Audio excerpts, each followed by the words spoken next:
ताज्या घडामोडी पाहिजेत तर मग सी24 तास या आपल्या यूट्यूब चॅनलला लाईक करा, शेअर करा, सबस्क्राईब करा आणि बेल आयकॉनवरती क्लिक करायला विसरू नका। पुणेकरांची तहान भागवणारे खडकवासला धरण यंदाच्या पावसाळ्यामध्ये पूर्ण क्षमतेने म्हणजेच 100% भरलंय।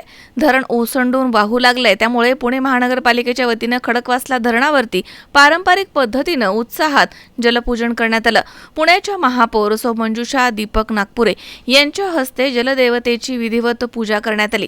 यावेळी जलदेवतेला साडी, चोळी आणि नारळ अर्पण करून पुणेकरांच्या वतीने कृतज्ञता व्यक्त करण्यात आली आहे। पुणे शहरावरती वर्षभर कोणतेही पाण्याचं संकट येऊ नये आणि संपूर्ण महाराष्ट्रावरती वरुण राजाची अशीच कृपा राहावी अशी प्रार्थना यावेळी महापौर मंजुषा नागपुरे यांनी केली आहे। तर या सोहळ्यासाठी पुण्याचे आमदार भीमराव अण्णा तापकीर, उपमहापौर परशुराम वाडेकर यांच्यासह नगरसेवक सोपान काका चव्हाण, सचिन मोरे, प्रसन्नदादा जगताप तसेच सुभाष नाणेकर, भारतभूषण बराटे तसेच कोमल नवले, जयश्री भूमकर आणि मनपा आणि पाटबंधारे विभागाचे सर्व वरिष्ठ अधिकारी आणि स्थानिक नागरिक मोठ्या संख्येने हजर होते। धरण पूर्ण क्षमतेने भरलं आहे, त्यामुळे आता पुणेकरांची वर्षभराच्या पाण्याची चिंता मिटली आहे। शहरामध्ये आता आनंदाचं वातावरण पाहायला मिळत आहे। अमोल उदमले, सी24 तास, पुणे।